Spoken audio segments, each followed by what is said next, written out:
just talking about like your sound, I had a question from Shaki, my YouTube editor, who's a huge fan of yours.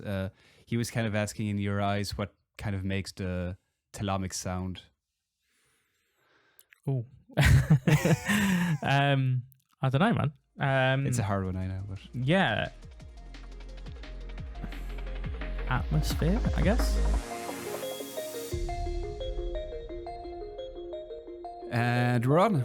Welcome everybody to another episode of the Last Week Liquid podcast. Today I have the immense pleasure of sitting down for a second time with none other than Elliot, also known as Telomic. Elliot is a drum and bass producer and DJ with a majority of his releases on Liquicity.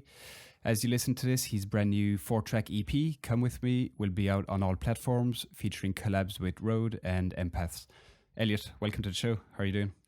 Yeah, I'm good, thanks. Good to be back. How are you? Doing very well, man. I was just reflecting on how it's kind of strange that like the first time you came on the show was episode 12 back in, I checked, December of 2020. So a bit more than a year ago.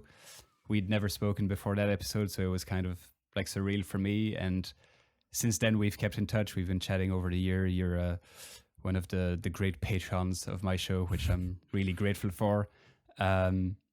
So yeah, it's just really cool to have you back on, man. How are you doing?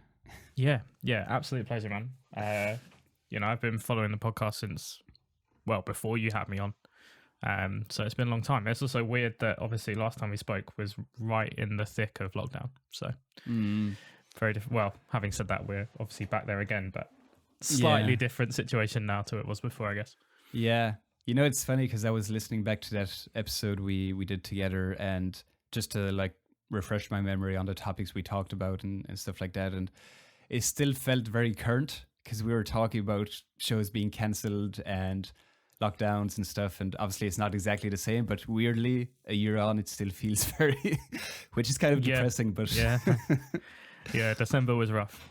There were a lot of like lost shows over December. So, and it's difficult now because places are still in lockdown. People don't know what's going on. We're not here, but I don't play many shows in the UK anyway compared to my bookings abroad. So for me, like, it doesn't make much difference whether we're open here or not in terms of like my DJing.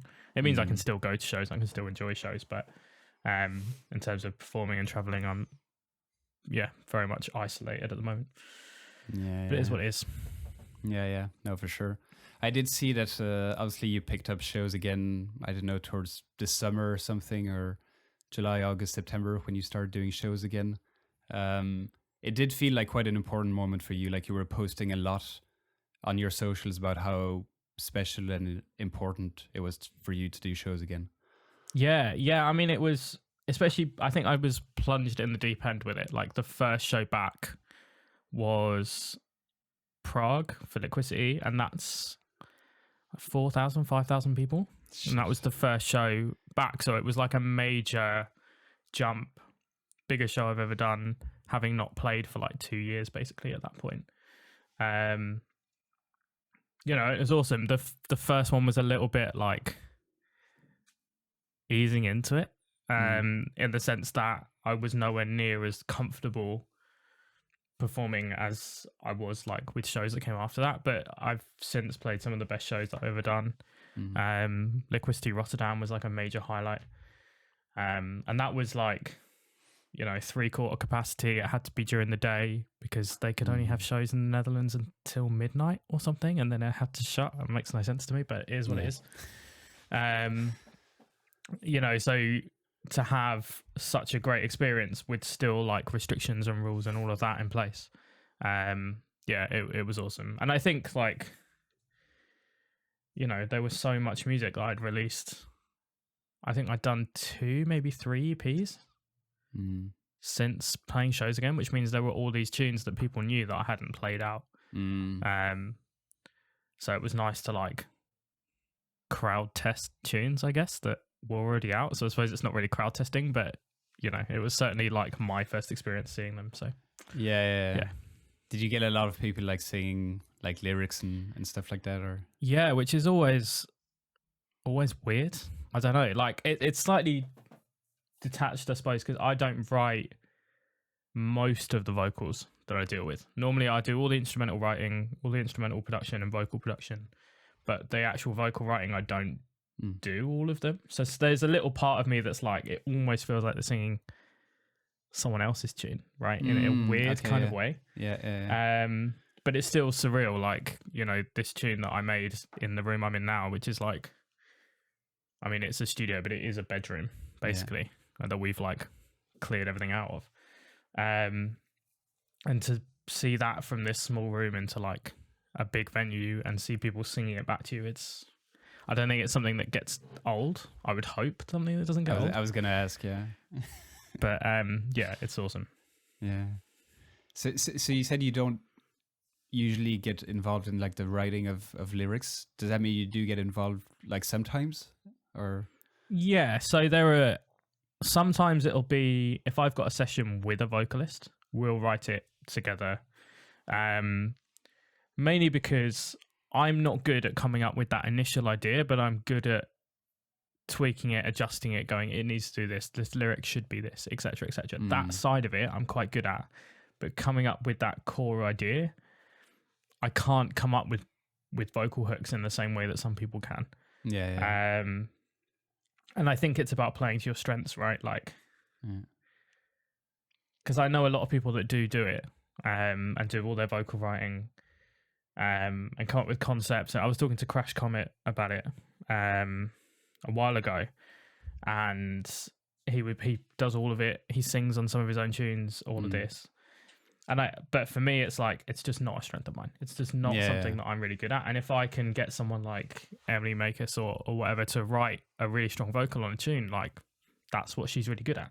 Yeah. So, you know, I'll write the basis for it, send it off.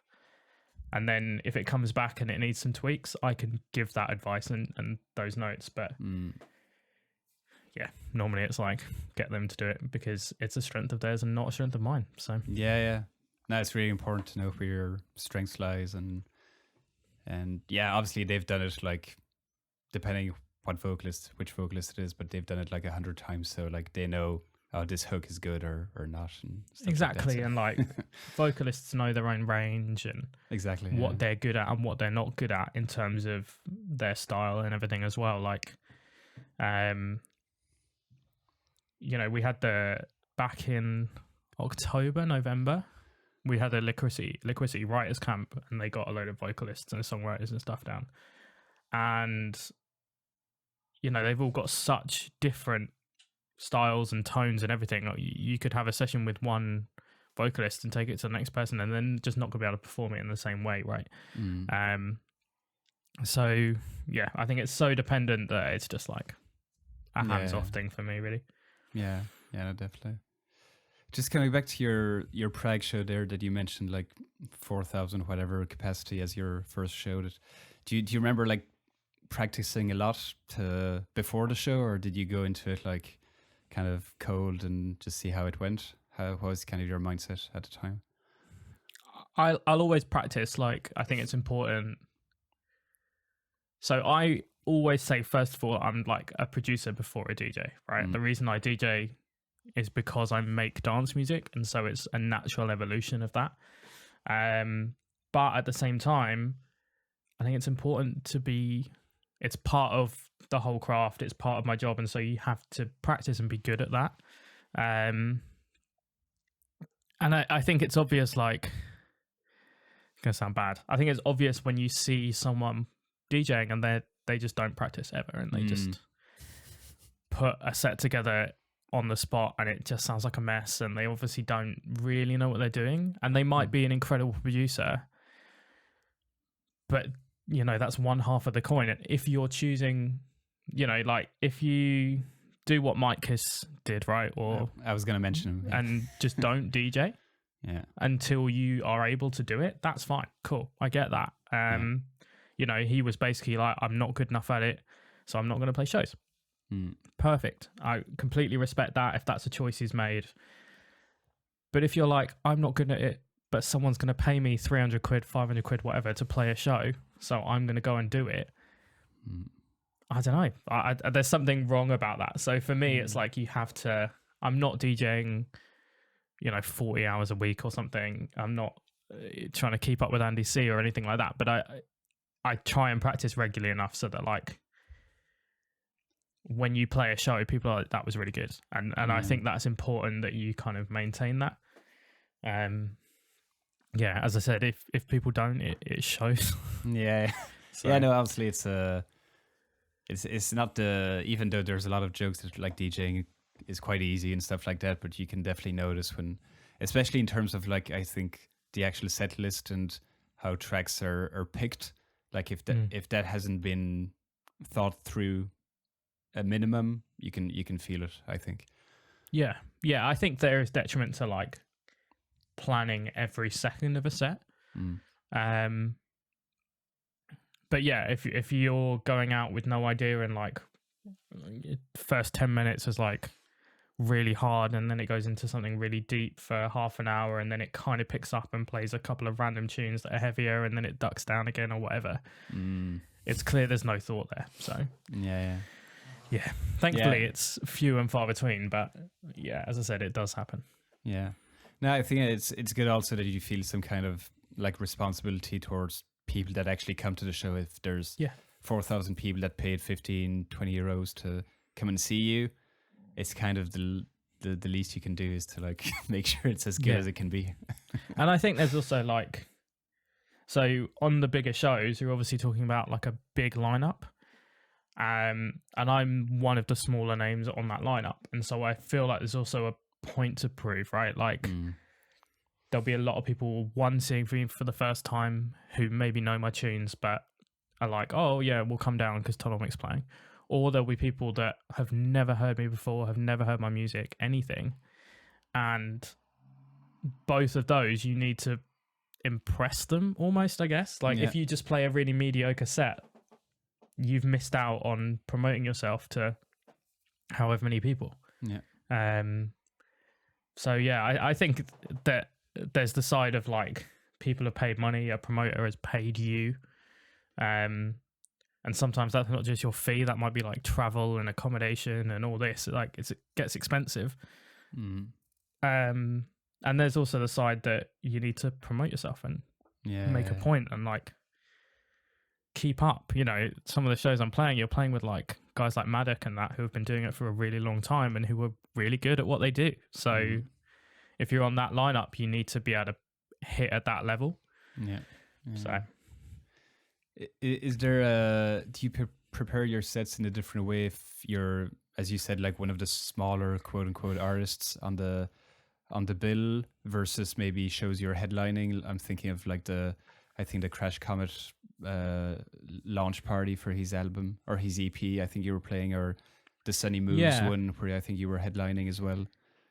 Yeah, it's probably more based on when you're playing than where you are. The advantage with the Liquicity stuff is like they all play a lot of dance floor and I don't play a lot of dance floor. So I do a bit, but I'll just make sure that I steer clear of like tunes that I know they might play. But I can get away with playing a pretty broad range of liquid stuff because I know they're not going to touch on it or not going to touch too much on it. I had the same conversation with Andy from Technomatic, and he said the same thing, like we're not going to play what they're going to play, so we'll just play whatever feels right for us. It's more about whether you're playing at 11 o'clock or 3 a.m. or something, right? To the kind of energy that you need to go in with, whether you're going in with like much heavier, much darker tunes, or whether it's going to be like soulful liquid stuff to sort of bring the night in. So yeah, as I said, much more based on, I would have said, the time that you're playing than where you are on the line. Although those two might be linked, like if you're playing later, you're probably higher up the bill.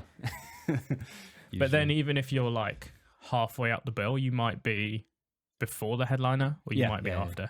And that makes a massive difference as well. Like if you're closing out a night and you open with soulful tunes, people are going to have their last drink and go home. Oh, for sure. So it's like a weird, but then on the other side of that, like I've had guys open for me playing like Neuro, like Dead Limit and stuff, like before me, and I'm like, Did you check the lineup?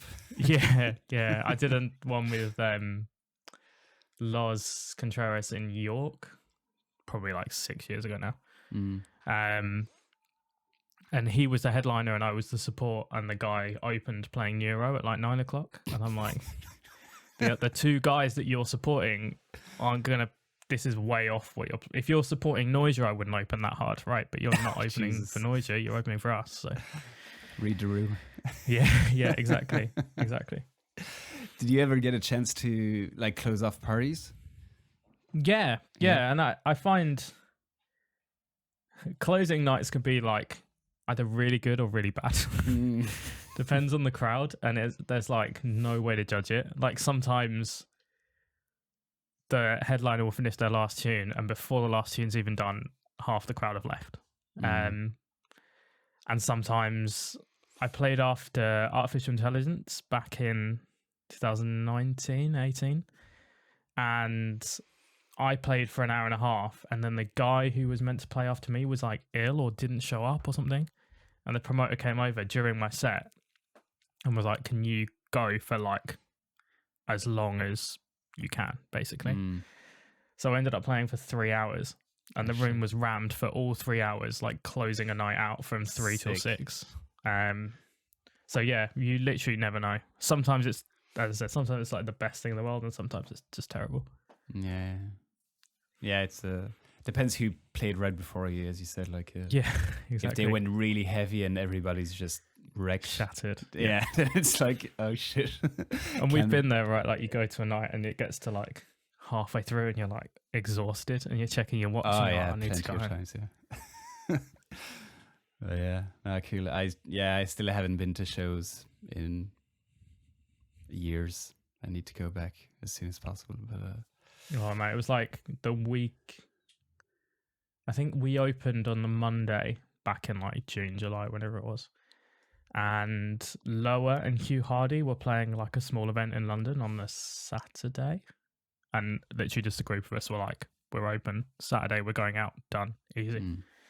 I just had to get back. It's like a big part of, and I think as certainly for me as an artist, a big part of where I get inspiration from is seeing the music in that context and seeing it in clubs and all that. So yeah, no, definitely. So yeah, last time we spoke roughly a year ago. So 2021 has gone by. Not exactly the year we had in mind after 2020, but how obviously quite some highs in your year from what you're saying. How was your 2021 overall? Yeah, it was good. It feels weird saying it, like being like, oh, 2021 was a good year, because it wasn't. But like from probably September through to December, I had a bunch of just incredible experiences for me. And it was nice to be able to travel again and like see people again and all the rest of it. And yeah, and like a lot of music came out for me in 2021 that, you know, like sort of grew the Telomic like name and brand, and I get recognized more now as an artist, which is nice. So yeah, it was good. Like considering that the first 6 months were pretty rough and like we didn't know what was going on and when we were getting let out, I suppose. Yeah, it was good. It was good. Yeah, because I know you posted on Instagram, whatever, your Spotify stats, and like they doubled or something in. I think you said they doubled in 2021. Yeah, which is. I released more, I think 2020, I released something like 17 or 18 songs, which is a lot. Like for every, and this is probably the same for everyone, but for like every one tune that I put out, there's like 10, 20 or whatever that don't make the cut. And so to have put 17 songs out in a year for me was mad. And so to then release less music the year after and double my Spotify stats was crazy. So I wasn't expecting it. I was expecting it to maybe go up a little bit or stay the same. Yeah. Because I don't monitor it on like a month-to-month basis, really. Yeah. So. I would. I'm obsessed with numbers. It's really like something I need to work on. I used to be, but so when I was doing the EDM stuff before, I did really well on Spotify through that. But when you're hitting, like 6-7 figures regularly on songs, and you're not getting that like dopamine hit in your brain, I guess, from that, I stopped chasing it, because I was like, you're always gonna. First, it's like I want to hit 10,000, then I want to hit 100,000, then 1 million, then 10 million, and then like you hit 10 million, you're like, oh right, next I want to hit 50 million or 100 million. And it's like, when it's never going to end. Yeah. And you'll have massive pop artists that are hitting like billions of streams. That in their mind are probably like, oh, well, Ed Sheeran's got more than me or something, right? Like, I think it's a dangerous game, because the goalposts will always move. Yeah. So I sort of deliberately stopped following it as much, because I knew that it wasn't going to help my mental health at all. So yeah. And I think at some point, like, does 1 million or 2 million really make like a difference? Like, obviously, it's more streams, and that's great. But in terms of dopamine, in terms of your happiness, are you happier if your song hits 2 million or 3 million? Like, I'm not sure. Sorry, I lost you there. That's all right. We are back now. I don't know if it's your internet or mine, but I don't know. Oh, it says mine. It's mine, I think. It's fine. I'll just close off a few. No worries. I'll edit this out. Can you hear me? Yeah. Okay, yeah, sorry. No, just when you were talking about like hitting 1 million, and pop artists getting like huge numbers, I was listening to a bit of just trying to discover new music and listening to Juice WRLD. He's this like super famous like rapper that unfortunately died a few years ago, and still gets like, I don't know, 50 million monthly listeners, and a few of his songs have like 2 billion listens on Spotify. It's mad, isn't it? Which is like, what? Like billions? Like, what? It's crazy. I think this is it. Like, there's always going to be that bigger number to strive to. And it's that thing of that I think a lot of us get, where it's like you're always comparing yourself to somebody else. Yeah. And there's always going to be someone else who's doing better than you in some aspect, right? Like, if you're the most streamed artist in the world, then someone else is doing something that you want to be able to do really well, and they're doing it better than you. Yeah. You can't have it all. And I think certainly for me, it's like going for these goals that I can't, if the goalpost is always moving, I'm never going to get it. And then it's like just destroys everything. Like, you're just eternally dissatisfied.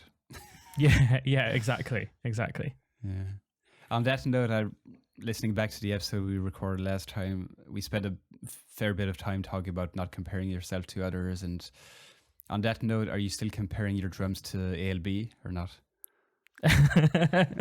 He's released less music this year, which makes it easier.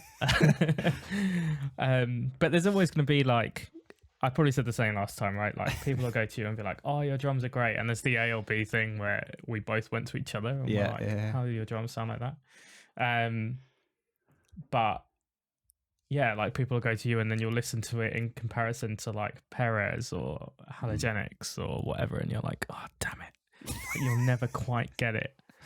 And then someone will put out like a bootleg of something like Wonderwall or something stupid, right? With like a break from a pack that where they got it from, they dragged and dropped it, and everyone's like, oh, this is sick. And you're like, you're probably worrying too much at that point.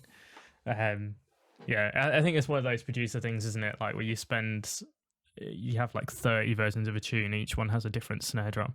And you're like, the first one was probably fine, like no one would have cared, but it's always going to be there in your mind if you play it and you're like, oh, that snare. It's just so. I love that you sent me the tracks of your new EP, and one of them was, which one was it? I have it here.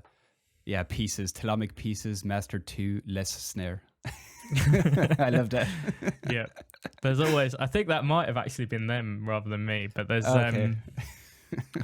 oh, I'm trying to think what it is now. I've had so many tunes. Paro, I think, was one where for like the longest time we were sending off, like, because Liquicity had a version of it probably a year before it came out that they were like sending to people. And then they were like, right, we need the pre-master to do a proper master. And I sent it, and the snare was just like a whole... I just, after a year of hearing the same one, I swapped it out last minute and was like, we're going for a different one now. Yeah, I think it's stuff like that, isn't it? It doesn't matter, but No. if it's your tune and you're overly perfectionist about it, like most of us are, then it does matter. So Yeah. People don't hear the other versions; they only hear the finished exactly. ones. Exactly. Yeah. Have you gotten kind of like better at not comparing yourself to others, or is it still something you're like working on? I've gotten less negative about comparing myself to others. It's probably a better way of putting it. I'll always like listen to other artists and be like, they are better than me because of X, Y, Z, but in a less self-defeating, self-deprecating kind of way. I think part of that is just becoming more confident with the Telomic sound and like the way my production sounds. And obviously that's always changing and growing, and I'm always trying to improve. But, you know, not beating myself up because I don't sound as good as, you know, Alex Perez or Workforce or whoever who's been doing this for like 3 times longer than I have. You know, I think that can only be a good thing, like taking that part of it out. But I think listening to artists who are more experienced than you and being like, oh, this could be a little bit tighter, my sub could sit better or whatever. I think that's probably a good thing because there's that improvement that comes with that. But yeah, certainly better at like not sort of putting myself down as a result of it, if that makes sense. No, absolutely. Yeah, it's this really tricky balance because you don't want to live in your small little bubble and not comparing yourself to anybody, and then you're just like closed off and you've no idea if what you have is like actually good by today's standards or not. But then at the same time, you don't want to be referencing the best in the scene and just saying, oh yeah, my stuff is shit. Actually, it's like exactly somewhere in like, the middle. You know, you're not going to listen to Noise Room and just give up because, you know, your basses don't sound as good or whatever. There's, there's balance and there's good ways to go about it, I think. Yeah, no, definitely. So, new EP out, Come With Me.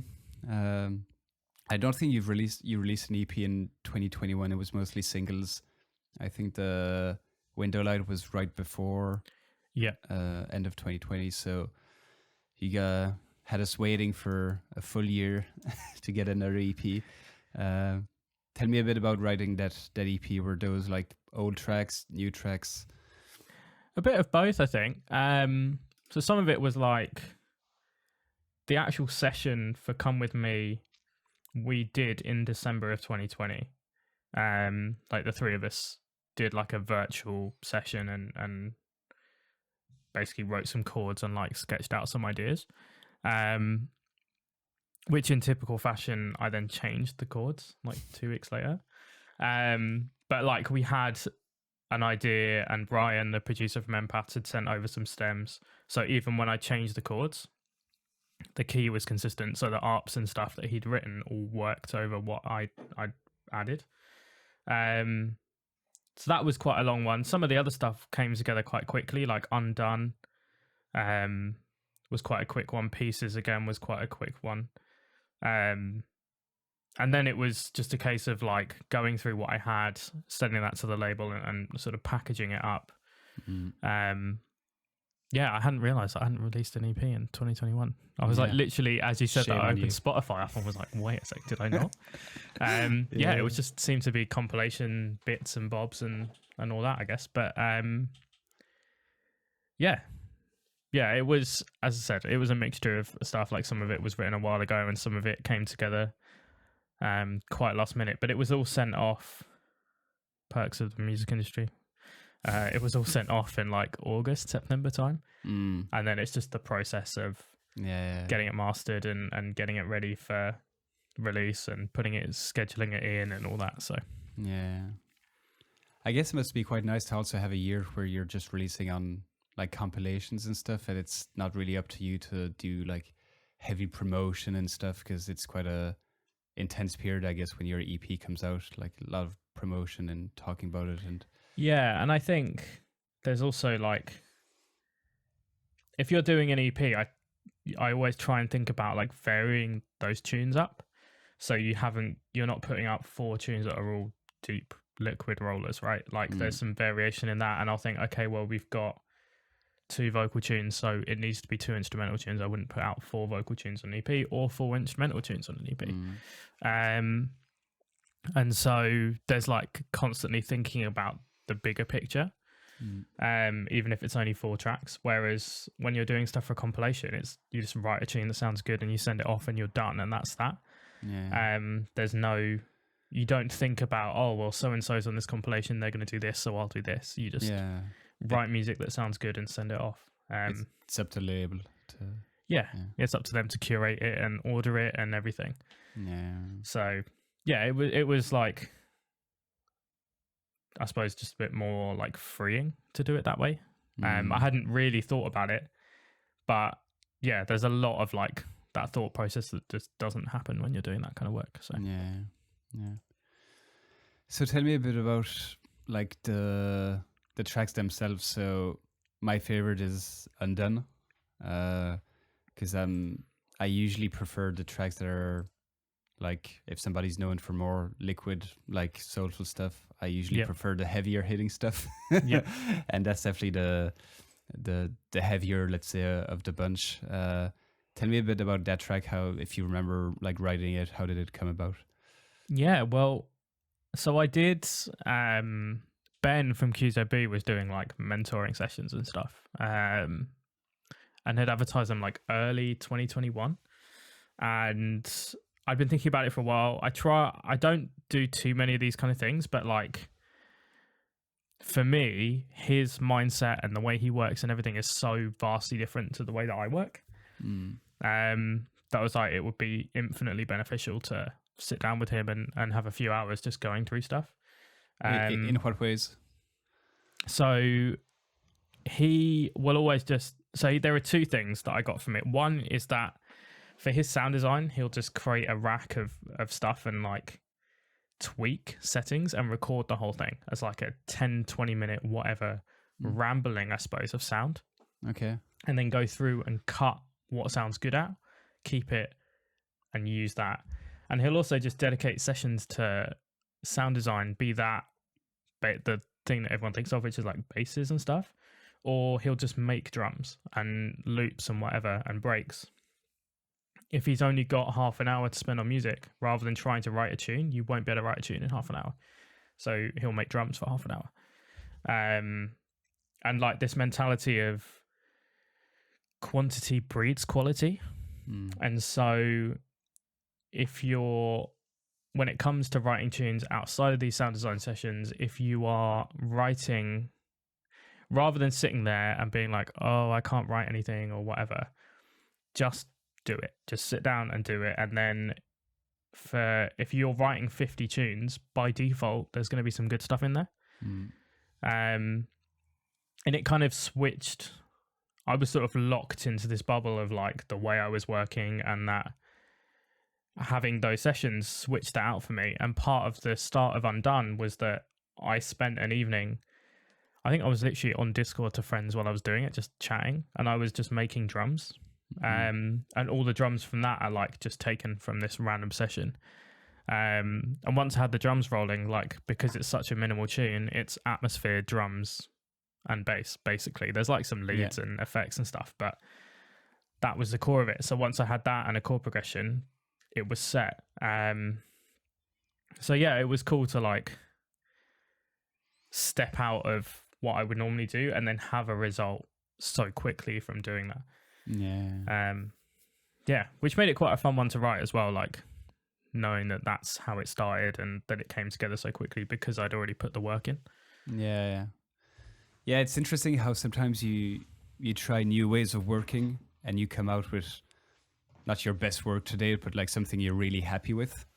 Yeah, definitely. And I think the same is like, working in a different genre. Like you might not release it, right? If I write a house tune, I'm probably not going to put it out, but it's just fun to like break the mold almost of like, we get so stuck in this thing of like, okay, right, I've started a tune, let's switch it to 174 and put a kick and snare pattern in and add some breaks over it, right? Like it becomes this routine. And I think a lot of creativity can get lost if you get stuck in this routine because you're doing the same thing every time. Yeah. So. Yeah. I think you mentioned that last time as well, also of using like hardware to get out of your ways of like knowing, okay, if I tweak this knob, it's going to sound exactly like this because I know this VST or whatever. And when you actually get out of the computer and play on an instrument, you kind of lose those reflexes, those habits, and that kind of breeds new results. Yeah, I probably said the same thing last time as well, but like for me, when I bought the Moog here as like so when I started producing, they bought out the Moog Voyager, or maybe they bought out the anniversary edition or something, I don't know, but they bought out a version of the Moog Voyager and it was everywhere. And I remember seeing it and being like, one day I'll get a Moog.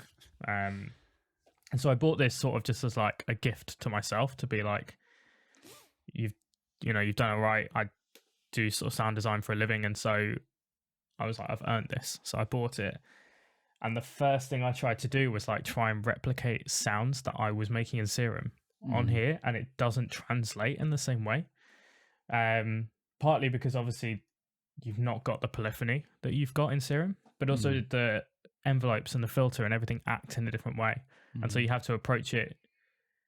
You still think, okay, well, I'm going to send an LFO to this filter because I need the filter to move in a certain way, whatever. That obviously translates, but you're using your ear to dial in values rather than being like, the cutoff on this filter needs to be 200 hertz. Like it's got hertz markings on the frequency markings on the filter and whatever, but it just doesn't sound the same. Yeah. And so you have to think about it in a totally different way when you're doing it. Which makes it more fun. It takes longer, obviously, and you've got to record it in and cut it up and whatever. But yeah, it's a very different way of working in a very good way. So yeah, is it one of those synths that like needs to warm up and gets out of tune and that kind of stuff? Or so this doesn't. Okay. It's got tuning built in, so I've never had it slip out of tune. But if it does, I can literally click a button and it will go through and tune itself.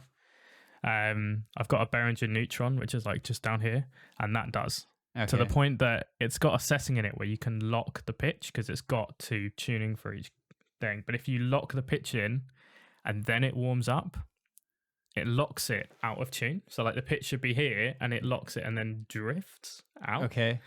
And the amount of times that I'll like just be working on it on its own and I'll go to record it in context with everything else and be like, something's not right. And it's because it's drifted out. And the way you fix it is when it's warmed up, you have to like turn it off and then turn it back on again. It recalibrates where it's locked to that pitch. And then the Poly D up here doesn't drift as much, but like the amount of times that you're messing around with something and you nudge one of the tuning for the oscillator and you nudge it like literally a millimeter and it will move a whole semitone out. And then you've got to like work out which oscillator is off and then but it's all part and parcel of like working with hardware, right? Like as I said, it is longer, it's more arduous, it's a more involved process. But if it gets me out of like staring at Serum all day, then I'll take it. So yeah, it's pretty fascinating that like a synth can get out of tune. Like we almost forget that because we're always in a computer and everything's in tune and just stays that way. But instruments actually get out of tune. Like even a piano over years and years will get out of tune. But I find like I've got a few guitars in the cupboard and that like makes sense to me because physically the string will stretch and like in my brain that I grew up playing violin, and so the idea of strings stretching and going out of tune is like embedded. That I can physically imagine, and I know these are quote unquote analog, but for me it's like it still feels like a computer, and so I imagine them as computers, and the idea of a computer going out of tune is to me it's the same as if Serum started like drifting. It just doesn't compute. That'd be a cool concept for any plugin developers to have like a synth replicate an analog synth that actually goes out of tune to get the full experience, you know. Can you imagine how irritating that would be if you like every time you opened up the project you'd have to go in and tune it first? Yeah, it's like a pre-programmed detuning over time or whatever. Like some of them, Pigments by Arturia has, which is one of my favorite synths at the moment, has like a drift knob in it to emulate analog. So it basically every time you're hitting a key, it's never going to be bang on. Okay, yeah. And if you hold a note over time, it will like slightly waver on the pitch. I can like stuff like that is awesome, but the idea of having to go into Ableton and like open up this emulation plugin and I'm not sure it would have every time. Not sure it would have a lot of appeal. Yeah. It's just There'd be some like really hardcore people that'll be like, "This is sick," and they try and sell it, but like proper nerds, no, cool. And so just coming back to the EP, so Undone is my favorite because it kind of reminded me of like older tracks of yours that are like harder hitting, like No Resistance and stuff like that. And the other one is Pieces. So sorry to the collab partners, but my two favorites are the two instrumental tunes. I'll take that, man. Your solo tracks. And I think it's like not a coincidence that Pieces, I don't know, came out as a single, because for me that's one of the strongest with Undone. Tell me a bit about that tune, because I just love the kind of resampling that you did with the piano. And it was so I don't know if I imagine you probably have seen Micah's like production streams that he used to do. A few, but he did these like sampling weeks where every week he'd ask for people to send in samples, and he would take it and put it into Serato Sampler, and he would always go on about how good it was. And I was like, I need to get it, and I didn't get it for the longest time. And then on Splice they put it on rent to own. And stupidly I rented it for like a month and then just paid the rest of the amount anyway. So I don't know why I didn't just buy it before, but that's besides the point. So I took that and then just had a bunch of piano samples lying around. And I've always been a big fan of the tune Someone by Faction, which does that. It's got like a load of piano cuts and stuff in it. And every time I've tried to do it with audio, I couldn't do it. It just didn't sound right, and I couldn't get a pattern right and whatever. And then, put the samples into Serato Sampler and told it to automatically like find the hits and just messed around on the keyboard for a while. I'm not a keys player, but it's all in the right key, like it's all from the same sample, whatever. So it's just a case of messing around. And again, like another really simple tune, right? Like once that piano bit was done and together, that's the tune. The whole thing's done, like pretty much. Like the vocal sample was easy to find, which is another godsend, because finding vocal samples can be the worst experience in the world. It was just like, again, another thing of like trying something new that I hadn't tried before, and it working out, and again, a tune coming together really quickly because of that. So I've never used Serato. What does it do differently than just a regular sampler in Ableton? Or it doesn't really. I think of just the way that it works. Just it's quite good at working out these sort of cutting points for samples.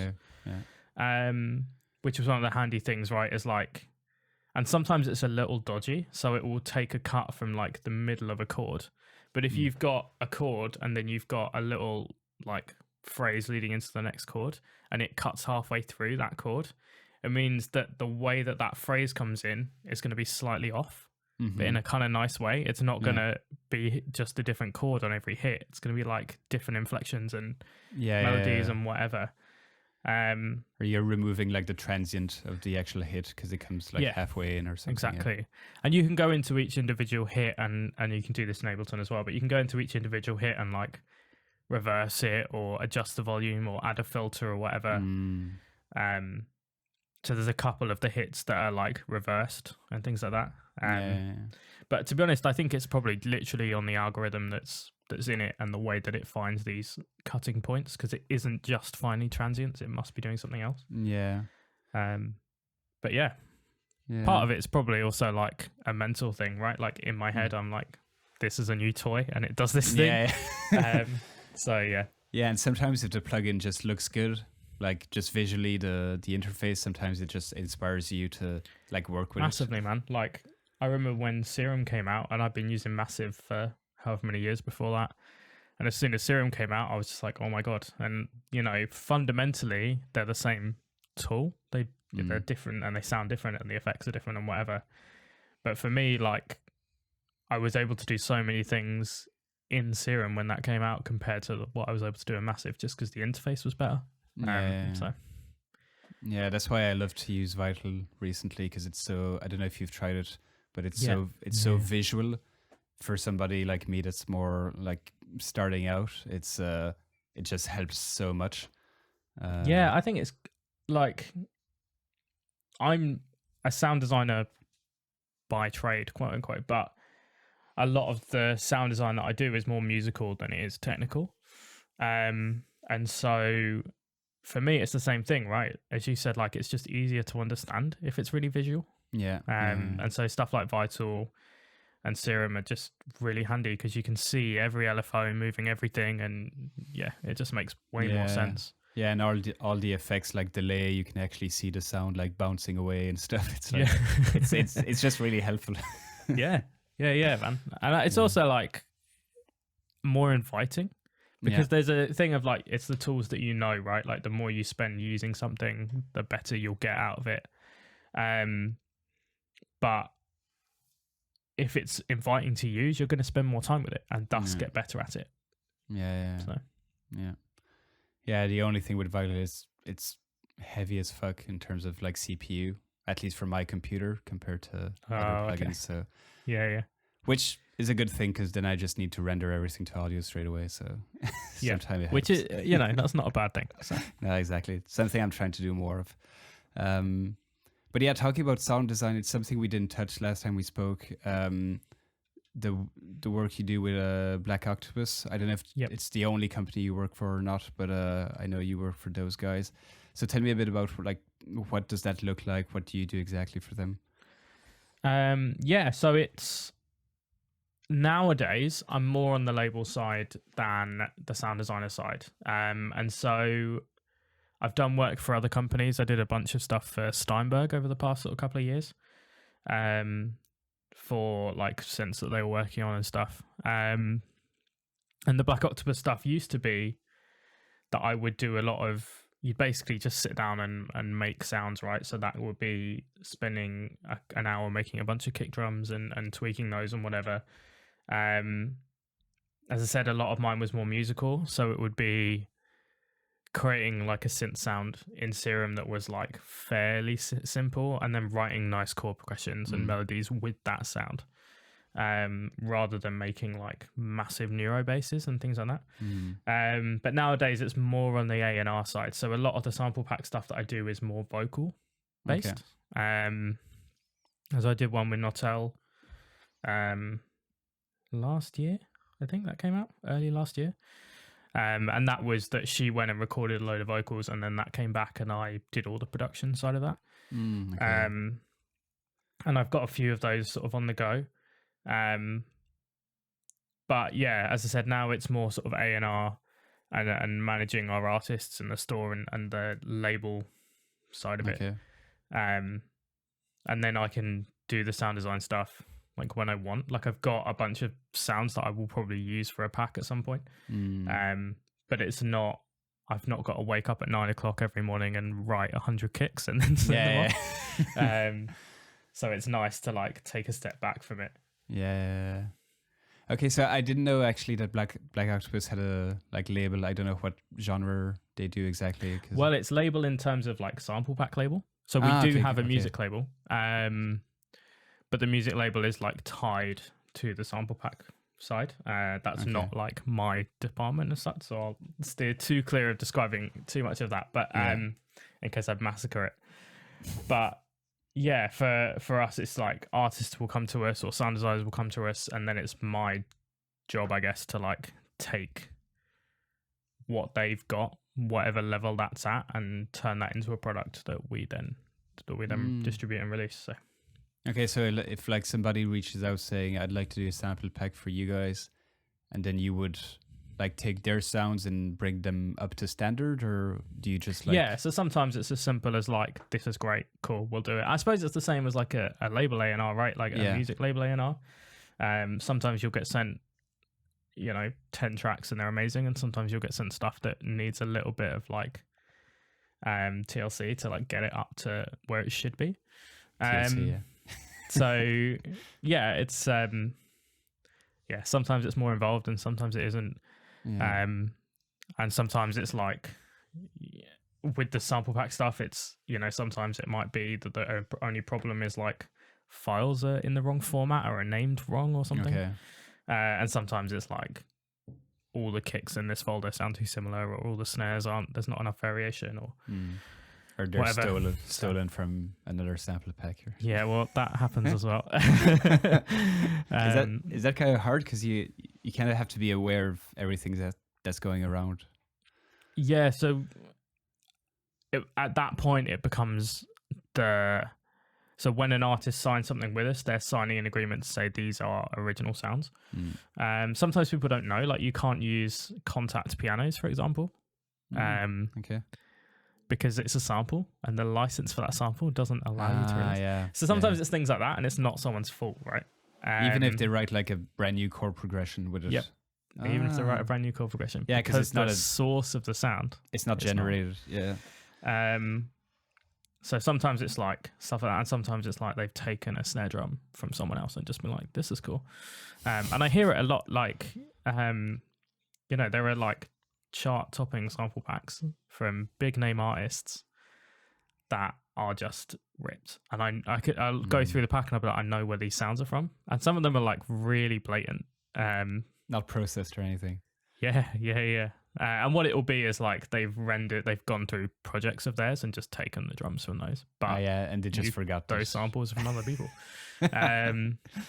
Yeah, and some people get away with it and some people don't.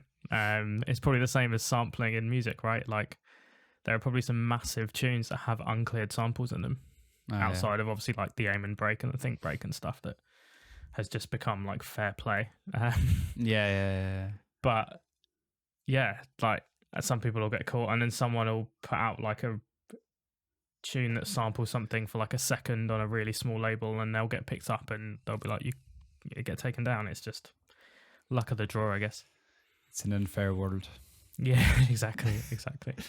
Do you have any like maybe tips for people that are, because I know a lot of people listening to this are producers and they love making music, but we all know making money or a living from just making tunes is hard. So I love to kind of explore other avenues to make a living within the music world, and sound design, sample packs is one of them.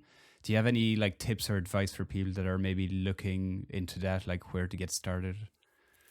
Yeah, two, I guess. Like one is like, first of all, just approach labels. Like I have it where I'll just have artists approach me to do stuff, and that's how I got started. Is I was just making music and started approaching sample labels and was like, this is what my music sounds like, can I do stuff for you?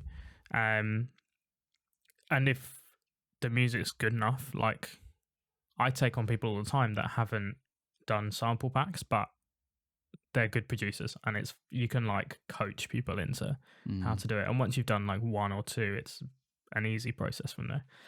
And the other is that, coming back to what I was saying before, like with what Ben from QZB was saying, like just make samples yourself, make it a part of your production routine, because it's a good thing to do anyway, right?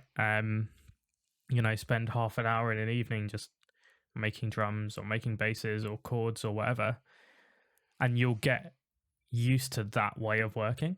And it can, even if you're like, oh, sample packs isn't a thing for me or whatever, or you're, as an artist, you like blow up or whatever, you've still got something that will benefit your production. So yeah, something I never really got into the habit of doing. Just too lazy. Yeah, well, me neither, man. For the longest time, because it was a thing. When I started, is you'd be watching like, because I kind of sort of came up in the early 2010s, and so that was all dubstep and that kind of thing, and that was very sound design heavy. Yeah. And people would have separate sound design sessions, and would always talk about like, oh, I just make basses, and then they'll drag them through. And Noisia do it as well, right? Or did it, I guess. R.I.P. And so it's like, it was something that I was aware of people doing for a long time. And then didn't do it like you just said, and then picked it up and suddenly was like, this is actually game changing. So yeah, I think I just don't spend enough time like making music, so when I'm actually making music, I can't be bothered to just dive into Vital or whatever and just mess around for 2 hours. I mean, it basically becomes like music production admin, I guess. Exactly. It's not like the most exciting thing to be doing. But I mean, some people love it. Like some people just live for, like all the techie guys, and they just live for like doing sound design, and that's like a core part of making their music. I guess in my lane, and maybe to some extent yours, it's like more around the melody and the arrangement and the like chord progression and more. Yeah, absolutely. Music, which is, to be honest, is probably why I slept on it for so long. It's because I was just like, and even now, like even when I am doing this, I'm not like making massive bass sounds and stuff, because like, why would I? Right? It doesn't. Even when I do like a darker, heavier tune, it's very sub-driven. It's not, like huge techie sounds or whatever. It might be like FM on a sub or something, but it's nothing crazy. So but you do have like a fair amount of like little bass edits and growls and stuff like that. Even though it's like tamer than your Neurofunk, it's still there. Yeah, but they're simpler than they sound probably. They're not like the most. They're not got massive effects chains or whatever on them usually. Yeah. Well, nobody cares, so. Exactly. Just talking about like your sound, I had a question from Shaki, my YouTube editor, who's a huge fan of yours. He was kind of asking, in your eyes, what kind of makes the Telomic sound? Oh, I don't know, man. It's a hard one, I know, but yeah, atmosphere, I guess. So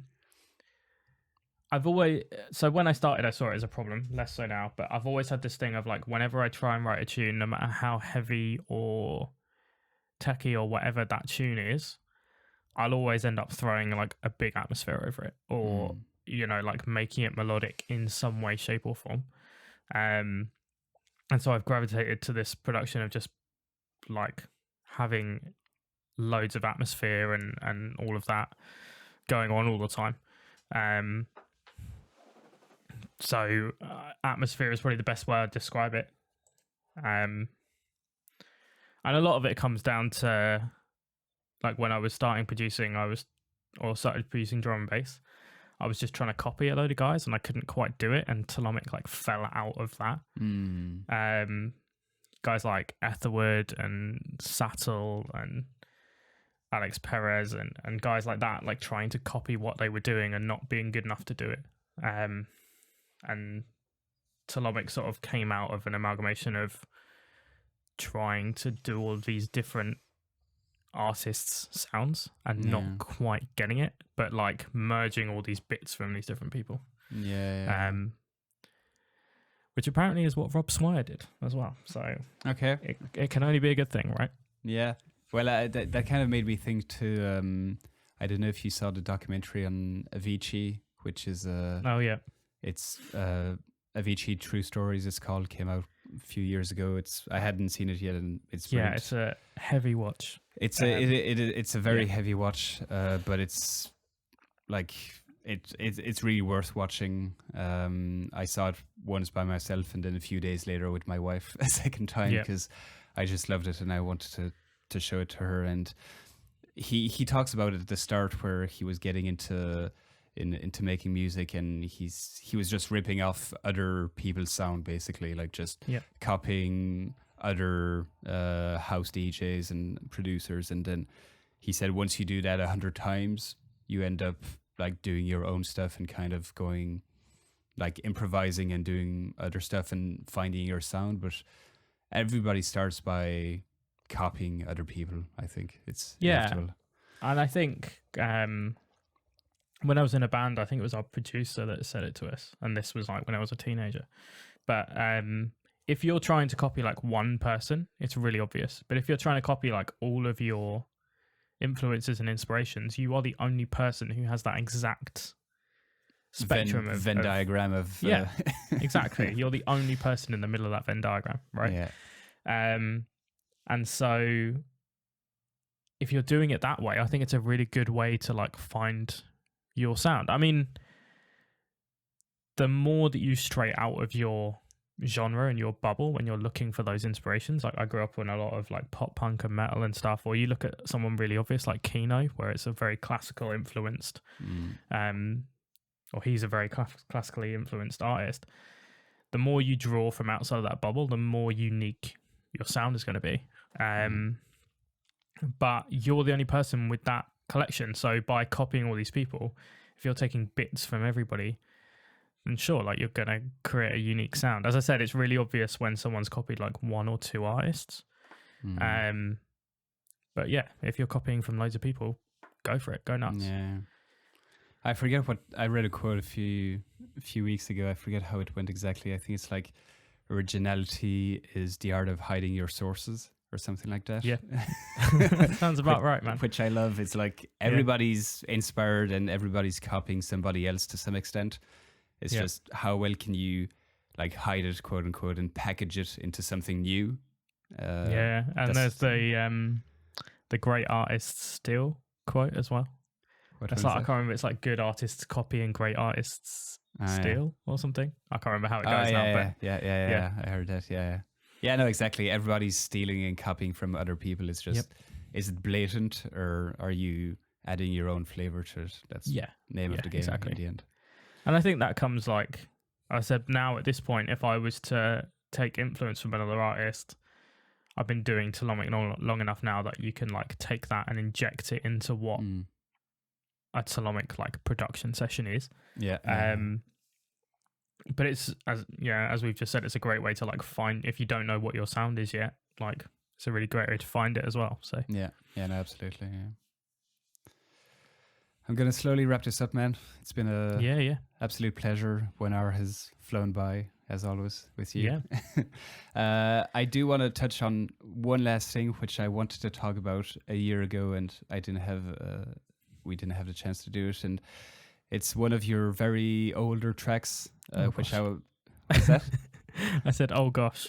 No, not a gosh at all, because I think it's going to probably stay. I don't know if this is good or bad, but my favorite track of yours for a very, very long time. And that's Onism. I just love that track and I'll listen to it forever, I think. Thanks a lot, man. Do you remember writing that track? Do you remember how it came about? Anything interesting about it? One of the things I remember from that session was sending it to Terra Firma over and over again, and every time I sent it back, the only feedback I got was like, turn the clap down a bit. Every time. It's really loud. And clearly it must have been like 10 dB louder when I sent them the first version.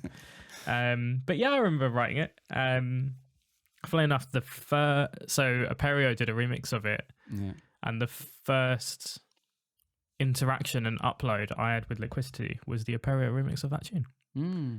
Okay. But yeah, it was. Oh god, there's a really good tune that influenced it.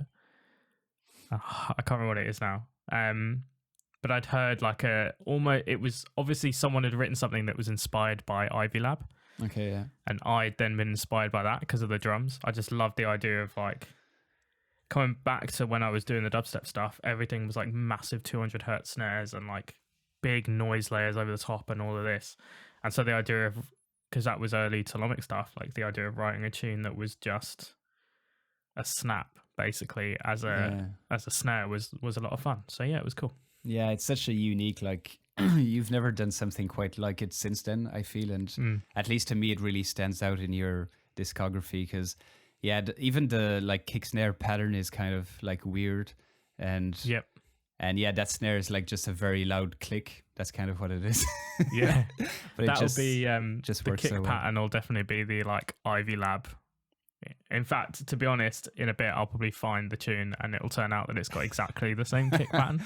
Well, but yeah, it's just again like, you know, taking little bits from people and injecting it into your own music, I guess. Yeah, no, absolutely. It's been a pleasure, man. Thanks a lot for your time again. Before we close it off, maybe let people know, upcoming shows that you have that you can talk about, or any other projects that you want to talk about. Yeah, shows is a weird one. So there's a few Liquicity ones coming up later in the year. I think May. Got Liquicity Festival in June. There's Liquicity Spring Festival in the end of April, I think. If people keep their eyes out, there's a few London shows coming up. March, April time, I think. One is definitely March, but I can't say what it is yet. But that should be announced probably by the time this goes out, to be honest. So sort of keep an eye on socials. Obviously, it's a bit of a difficult one at the moment.